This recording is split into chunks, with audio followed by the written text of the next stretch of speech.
আমার জানা মতে বাংলাদেশে কোন মানুষ এত নিকৃষ্ট খারাপ উপার্জন করে না 1 পয়সার জন্য নাচা, 1 পয়সার জন্য গাওয়া, 1 পয়সার জন্য জুয়া খেলা, মাত্র 1 পয়সা।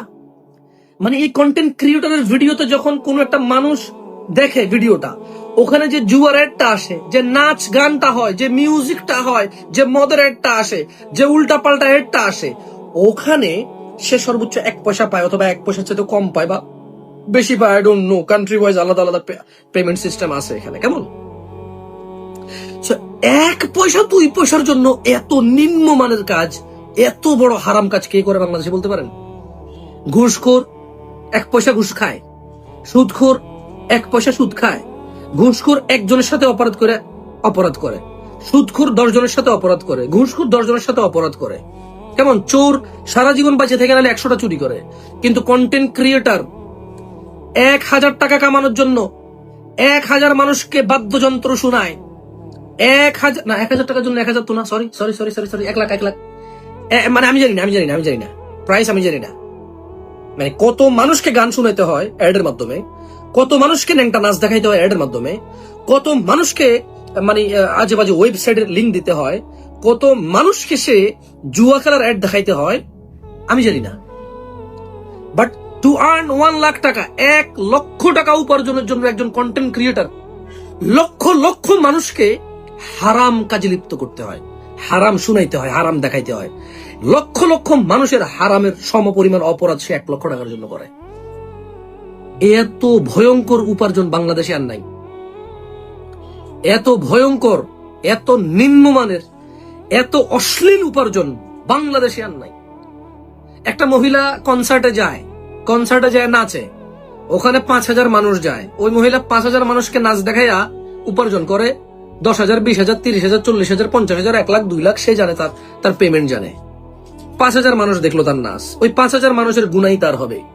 কিন্তু একজন কন্টেন্ট ক্রিয়েটর ওই নাচটাকে ভিডিও করে ইন্টারনেটে ছেড়ে দিয়ে 20 মিলিয়ন, 2 কোটি বার মানুষকে দেখায়, সে উপার্জন করে ওখানে কত? 1 লাখ।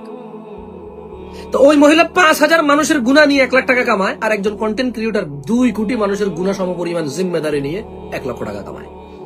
দুইটাই হারাম। বাট আপনি দেখেন কন্টেন্ট ক্রিয়েটর কত রিস্কে আছে। আপনি আমাকে বলেন এদেশের কোন কন্টেন্ট ক্রিয়েটর তার ভিডিওর মধ্যে মিউজিক ইউজ করে না? 2-1 জন থাকতে পারে। সো কল যাদেরকে কন্টেন্ট ক্রিয়েটর বলা হয়, কারা মিউজিক ইউজ করে না, কারা মহিলা ইউজ করে না? এবং বাংলাদেশে চলা সবচেয়ে নিকৃষ্ট ঘটনাটাকে কে তুলে ধরে না? সে এমন ভাবে তুলে ধরে যে সে এটা পছন্দ করে না যে অমুক ছেলে অমুক মেয়ের হাত ধরছে, খুবই খারাপ কাজ, কিন্তু সে নিজে ওই ভিডিওটা তার ভিডিওতে দেখায়। ওই মেয়েটাকে তার ভিডিওর মাধ্যমে তাকে যারা দেখে, তার চ্যানেল যারা দেখে, তার ভিডিওস যারা দেখে, আরো 20-50 লাখ মানুষ, আরো 20-50 হাজার মানুষ ওই মেয়েকেও দেখে, ওই মিউজিকের ব্যাকগ্রাউন্ড গানও শুনে। আপনি দেখেন কন্টেন্ট ক্রিয়েটর কত ভয়ঙ্কর উপার্জন করে। সে ওয়াজের মধ্যে পর্যন্ত গান লাগায়।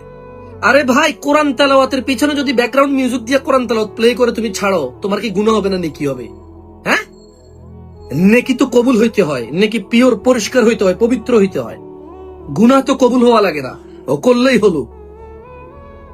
গুনাহ তো অপবিত্র জিনিস, ও তো তুমি আর পবিত্র করার কিছু নাই। সো কন্টেন্ট ক্রিয়েটর শুধু হারাম উপার্জনকে গুরুত্ব না দেওয়ার কারণে, হারাম এবং হালালকে গুরুত্ব না দেওয়ার কারণে, আমাদের সমাজে মসজিদে, মাদ্রাসায়, ওয়াজে, মাহফিলে এটা নিয়ে কথা না হওয়ার কারণে অ্যাওয়ারনেসটা নাই ওর ভিতরে। ও ঠিকই জানে কোন মেয়ে পতিতালয়ের মতো জায়গায় গিয়ে যদি উপার্জন করে তার উপার্জন হারাম, কিন্তু ও নিজের মধ্যে আসা, নিজের ভিডিওর মধ্যে আসা অ্যাডসেন্স, নিজের ভিডিওর মধ্যে আসা ওর যে গান বাজনা বাদ্যযন্ত্র মহিলার অ্যাডভার্টাইজ আসা উপার্জনকেও হারাম মনে করে না। আপনি কি বুঝতে পেরেছেন? আর ঠিক সেটাই তাকে ওয়াজের মধ্যে মিউজিক লাগাইতে বাধ্য করে, কারণ এখানে মিউজিক লাগালে মানুষ বেশি দেখবে, তার উপার্জন বেশি হবে। বহু ওয়াজের মধ্যে মিউজিক দেখছি, ব্যাকগ্রাউন্ড মিউজিক, বাঁশি বাজায়, বাঁশি।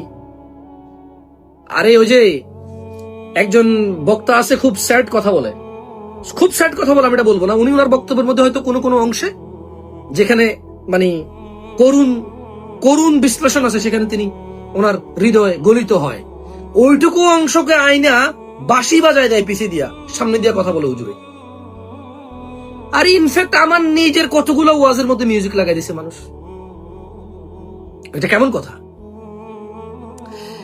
এখন এখন কন্টেন্ট ক্রিয়েটরদের একটা দারুণ কোয়েশ্চেন আছে, সবাইকে জানিয়ে দিবেন আমার পক্ষ থেকে অ্যান্সারটা। আপনারা যত কন্টেন্ট ক্রিয়েটরের যত কন্টেন্ট ক্রিয়েটরের মানে ভিডিও দেখেন আর এনজয় করেন, মানে অপছন্দ করেন বা পছন্দ করেন, ওদেরকে বলে দিবেন আমার পক্ষ থেকে। তারা একটা লজিক দেয় যে আমি যদি মনিটাইজেশন না করি স্টিল অ্যাডভার্টাইজ আসবে। আজান হয়ে গেছে, আমি শেষ করে দিচ্ছি। আমি যদি ভিডিওর মধ্যে মনিটাইজেশন না করি স্টিল অ্যাড আসবে, তো তাহলে আমি মনিটাইজেশন করলেও অ্যাড আসবে, আমি মনিটাইজেশন না করলেও অ্যাড আসবে। আরে ভাই, তুমি মনিটাইজেশন করলে অ্যাড আসলে গুনাহ তোমারও হবে, উপার্জন যেটা হবে এটা হারাম উপার্জন তোমার হবে। আর যদি তুমি মনিটাইজেশন না করো তাহলে সমস্ত গুনাহ তার হবে, যে ফেসবুকের মালিক, যে ইউটিউবের মালিক। মানে একজনের ঘরের দরজা খোলা, মোবাইল দেখা যায়, তুমি চুরি না করলে চোরে চুরি করে ফেলবে। এই লজিকে কি তুমি চুরি করবা? যে আমি যদি না নিয়ে যাই, যে কেউ দেখলে নিয়ে চলে যাবে, সো যেই নিবে সেই হবে চোর। আমি বলতে চাই তুমি হারাম উপার্জন করিও না, যার খুশি করক সে, তুমি করিও না। কেমন?